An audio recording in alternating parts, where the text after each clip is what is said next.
Welcome to Essex County College's Community Education Forum. I'm your host, Alfred Bundy, and the Executive Director of Institutional Advancement here at the college.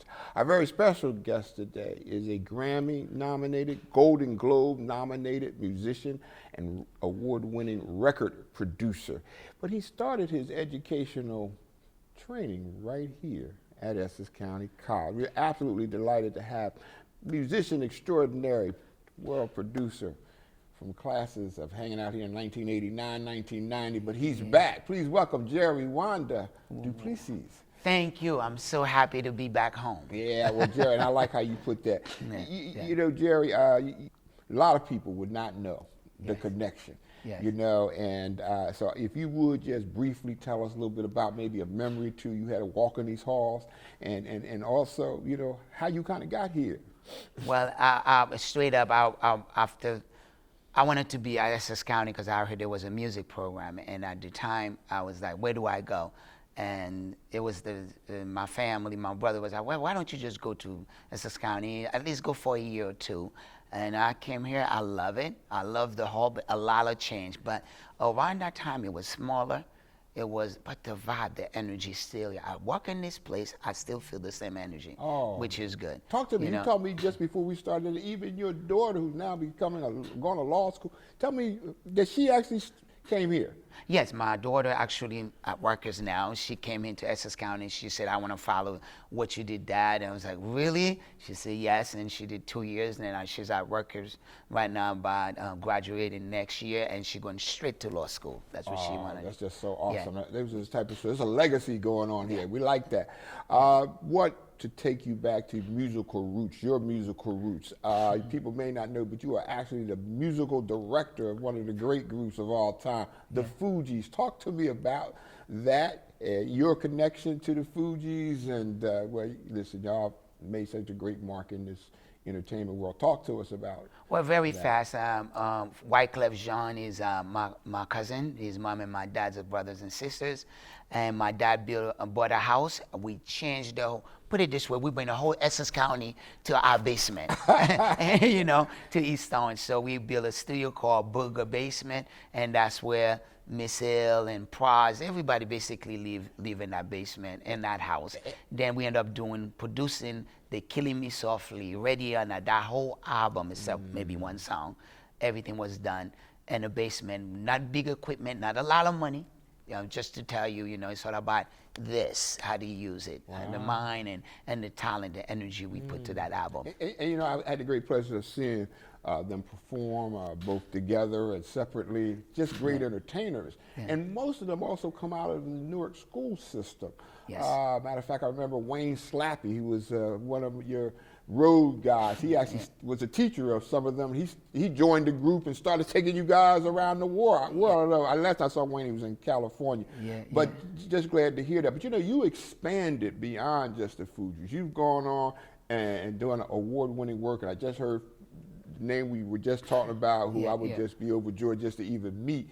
But you told me you worked with Stevie Wonder, I know Whitney Houston, Jennifer Hudson, Michael Jackson, Beyonce, Justin Bieber. Justin Bieber. What do you tell us some of those things you've been doing? Because people, I need to look him up on Wikipedia so you can get it all. But tell us a little bit about just your involvement and what you've done with those artists. Well, the key is, as a producer, music producer, once you start with the Fugees, open the doors for me to from having the Booger Basement to open the biggest recording studio in Manhattan called Platinum Sounds, where all Lady Gaga, Alicia Keys, everyone record there. I was able to really get my network, what I learned from making that album and growing, from Beyonce to the Michael Jackson, like I said, until today. I'm still working with young artists. I'm still doing more stuff. I'm on the board of the Grammys, and I'm on the board of Symphony Hall. All that wouldn't happen if it wasn't really focused here at Essex County and take my work to the Booger Basement, my talent, put a lot of energy and risk taking. And you call it the Booger Basement, so you're going from the basement to the top type of studios in the country and the world, and you have your own production area that you're involved with in New York City, which people need to get and make sure they got the real picture here, all that you're doing. Tell them the instruments you play, so I want to make sure people get that connection. As a producer, you always learn how to play multiple instruments, but my main instrument is bass. you know, doing the Carlos Santana, the bass line, boom, boom, boom, you know, create all these bass line, or I play guitars and play a little, but I really love drums. So I do a lot of drum programming from the MPC to SP12, Logic, Ableton, call it, I'm in. So I use that platform to create the songs and really make an artist, change someone's life. That's my job, you know. People see the Golden Globe Awards on TV. People see the Grammy Awards on TV. Tell us the actual songs or products that you were involved when you got nominated for a Golden Globe and a Grammy. Yeah, well, we got nominated for example, for Hotel Rwanda. I got nomination for that because that song was really true. It was a movie called Hotel Rwanda. Once again, if you didn't watch it, watch it. With Don Cheadle. Yeah, with Don Cheadle. And I remember that song, Wyclef and I produced it. We did it, wrote it, because it reminded us what was going on in Haiti around that time. And we flew from Haiti, came back, and we went to Sony. We did the song. That's why I said anything you do when you put your heart into it and you tell the truth, and that song meant a lot. That's why we got the Golden Globe nomination. But it was a good feeling. For my Grammys, man, I got Grammys between the Wyclef, between the Fugees, between the Carlos Santana.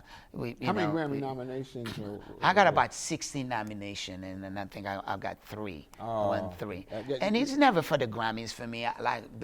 Being where all these it's not important for me for the Grammys, but it's a gift. It's an extra, you know, what do you say, cherry on the cake, because it's all about the work. It's all focused on the work. The minute you focus about just get an AME, get a Grammy, now you start thinking you're running for that. What about doing it from your heart? What about do it for the love? And it's a job, yeah, and it's good to make a living out what you love to do, you know?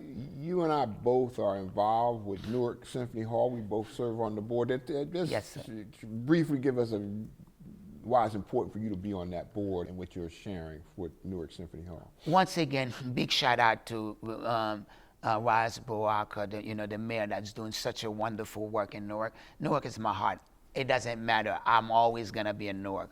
And for me, that Symphony Hall, it's really been, in 5 years, it's gonna be 100 years that venue's there. And for me, it's like it's a mixed venue. I don't wanna call it a black venue. That's true. Because you have Tito Puente, you have almost like, didn't the Beatles perform there, you know? I don't have the Beatles perform but I think we heard something like the Rolling Stones. or something like that. You know, whenever I say Rolling Stone, I always say Beatles. The Beatles, right? That's okay. Because they sound like the same thing, they right, connected, you know? So for me, Newark is such a great thing. And when I got asked to be on a board for the Symphony Hall, I was like, oh my God, it's so great. My goal is how do we keep that hall alive? It's so important to the community. Well, even during these very tough times, I'm glad we got you, because you've been an inspiration already, and we are doing all we can, as you know, to keep Symphony Hall alive and well. Let me just ask you to share with this will be sent to all of our students, and besides many, many people out in the community, but what do you want to tell our students who now walk in these same halls that you walked? What words would you leave them as far as their future? The first thing I would say, you know, I always remember the day that I met Whitney Houston. I work with everybody, Beyonce, everybody. And when I met her, I basically almost cried. Not only I found out she had the same birthday, like we have August 9th Leos, but I was like, oh my God, I met the woman that really worked the same street and Newark, and we drive the same thing, East Orange. I say Newark, East Orange, the same thing. But I tell you like this, man, all that start here in this place, in, you know, Essex County College for me. If you're here, man, focus. And it's okay to take risks. Don't be worried about failing, because you're going to fail. You're going to keep failing. You're going to keep failing. But guess what? You're going to be a winner. You know, and you just focus. Stay focused, man. Nobody, if you're here, you're going to make it. Focus. That's it. Hey, we're going to stop right there. Yes. You know, Jerry, I could talk to you. And we will call and talk to one. Maybe we can get you to come back sometime. Yeah. I know there's a lot of projects that you're working on. Yeah. Thank you so much. Much continued success. And I know people need to know that the Fugees are having their 25th anniversary reunion. If you go over Times Square, you'll see big signs and all the exciting things going on there. Can't thank our special guest enough, Mr. Jerry Wonda Duplessis, and you need to check him out on Wikipedia to find all that he's done. But I'm so glad he came to share a few minutes with us. Don't you go anywhere. We'll be right back with more of the Community Education Forum. Welcome, welcome, welcome.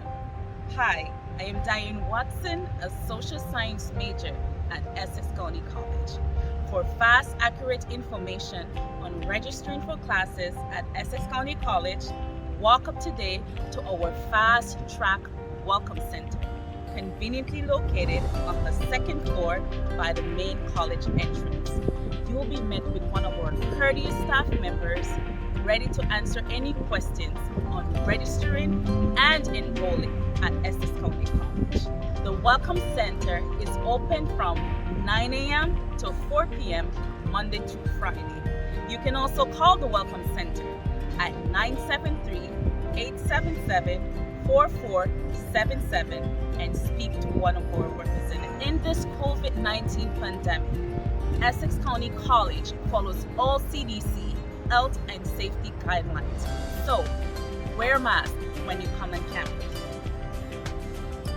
Remember, at Essex County College, it's always students first.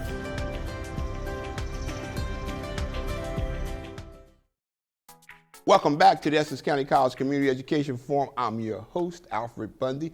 My very special guest is the senior pastor at St. James AME Church. Besides that, he has an additional assignment. He's been appointed by Governor Murphy to the parole board here in the state of New Jersey. And recently, a newly created position was formed here in the city of Newark, where he is now the Deputy Public Safety Director for the city of Newark. Please welcome our special guest and one of the preachers I really love in this community, Rev Ronald Slaughter. Rep, welcome.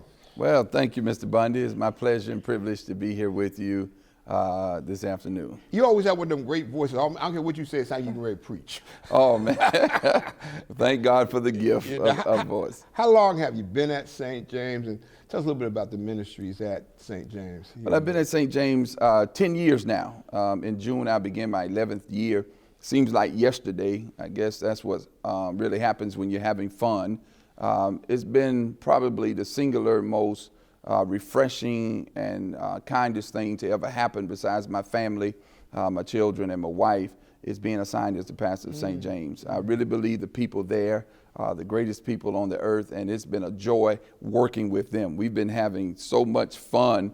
One of the most exciting things is bringing a little southern hospitality to a northern church. And so it's been exciting watching the growth of the church and watching the people continue to grow. And it's like a dream come true being the pastor of St. James. Now, things have been different during this COVID experience for all of us. I know you did a series of morning prayers and those type of things. I was fortunate to hear you many of those mornings. Talk to us about how this has been different for the church during this pandemic, and what are your concerns moving forward? First of all, let me thank you for joining us on our Monday, Wednesday, Friday prayer and devotion, which started out Monday through Saturday at 7 a.m.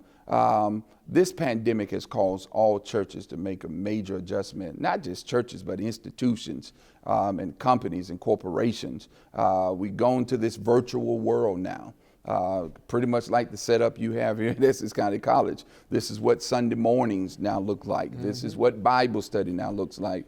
A lot of people didn't know anything about Zoom. Everybody knows about Zoom now. Everybody knows about technology. But it's been a wonderful time, although we've experienced well over 500,000 deaths in this country. Being able to connect with persons in the virtual space through FaceTime, through text messaging, through emails and technology has been really rewarding and enriching. Of course, we miss that physical contact. But until it's safe, everyone is vaccinated, then we can move back towards what we are used to and move back to a sense of normalcy. But you know, St. James was 3 worship experiences on a Sunday, 7:30, 9:30 in South Orange, and then 11 o'clock back in Newark. Now it's just one live celebration at 9 o'clock with thousands of people watching us virtually. So it's been a phenomenal experience. One thing I really want to talk to you about in the period of time we have is your new appointment with the city of Newark as the new deputy public safety director. How did this appointment come about? Oh man, I was enjoying myself and my family on a Sunday afternoon. Cell phone rings, it's Mayor Raz J. Baraka. I said, wow, what's going on in Newark, on a Sunday evening? The mayor began to talk about policing as a whole in America. And we've all witnessed it, George Floyd in Minnesota, and so many incidents around the country and tragic deaths. And then there's the message that's been going around about defunding the police. Mayor Baraka, activist at heart, myself an activist, understand that that's not feasible to defund the police. And so he had this brilliant vision to place a civilian, which is not seen in America really anywhere, to take a civilian and make them second in command of the entire police department. And that's exactly what his vision was. And I was sharing my support. And I said, oh, I'm on board. Any way I can help, find the person, I'm willing to be a part of it. He said, no, you are the person. And I was like, wow, really, Mayor? And he was like, yes, sir. Yeah, your name is the one that keeps coming up. And so I need you to do this. And I was excited by the invitation and honored by it. Let's try to find out some of the issues you're going to deal with. And certainly this has been a tough time for police. As much as we need them, and everybody knows when they're in trouble, the first one they're looking for is somebody in blue. We need our police very, very badly. But at the same time, you're right. There's been, a lot of stories around the country that have certainly not have always put our police force in the best light. But here in Newark, which I know for a while was under federal consent decree. Still is. It still is. Okay. Yes, sir. So talk to us about that, and talk to us about some of the community issues you'd like to work on. Well, the wonderful thing about serving Mayor Raz J. Baraka, along with working with the new director of public safety, Director O'Hara, who has been working with this consent decree since 2018. So the new director has familiarity. He is a community-oriented leader and person. And so one of the things that we will try our best to do is to build on the synergy and cohesion between police and community. And so one of the vision is to bring a committee of 10 persons, 2 from each ward of the city. City council person chooses 1, and then another comes from each ward. So you have 10 persons come together, make this committee, so that we always have the issues of the community at the forefront of everything we're trying to do as it relates to policing, as it relates to policy. And it's all about building relationships. Now, that's what's critical. There have been some concern about having a civilian review board, and I know that somehow or another the state or whoever decided that was not going to be able to go forth. Is this somehow or another a replacement for some of that? What do you think? One could look at it through those lenses. I'm not sure if it's a replacement, but I know this committee will serve along with me, part of the vision of our mayor, because the mayor wants to make sure that the community is at the table when it deals with policing. And so one of my duties and responsibilities is not only building this 10-person committee, but also hearing the voices of the community, bringing community inside law enforcement. It makes the best of both worlds.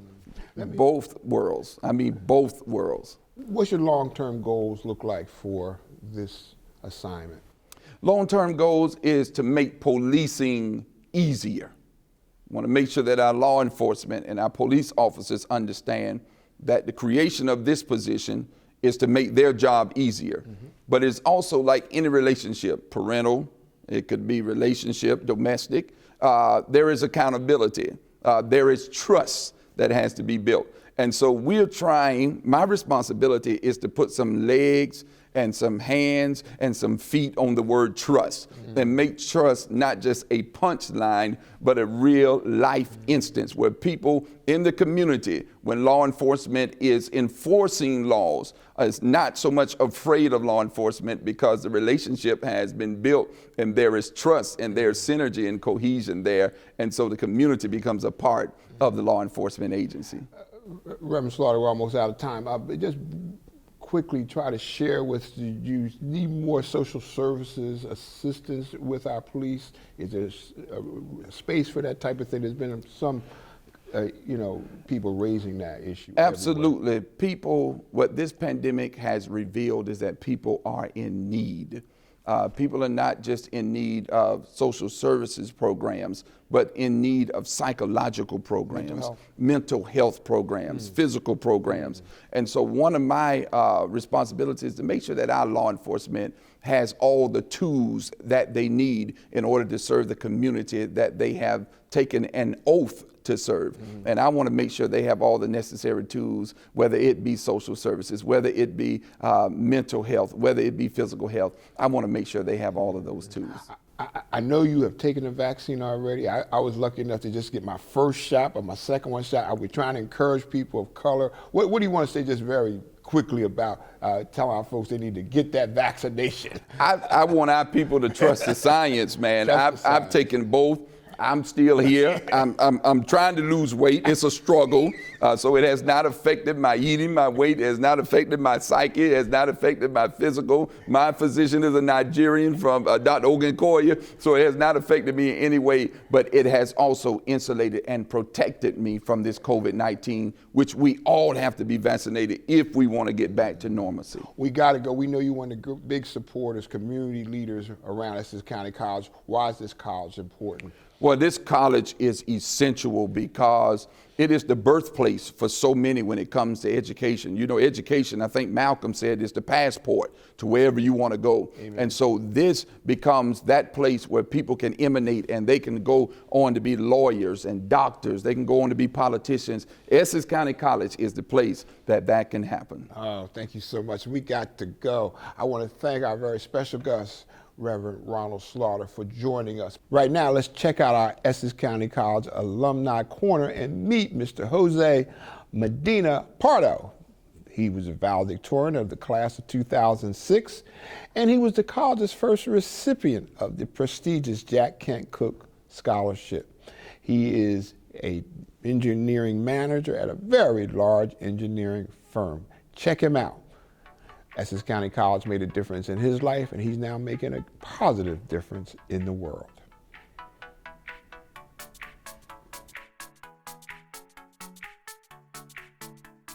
You have been watching the Essex County College Community Education Forum, and for more information about Essex County College, please visit us at essex.edu.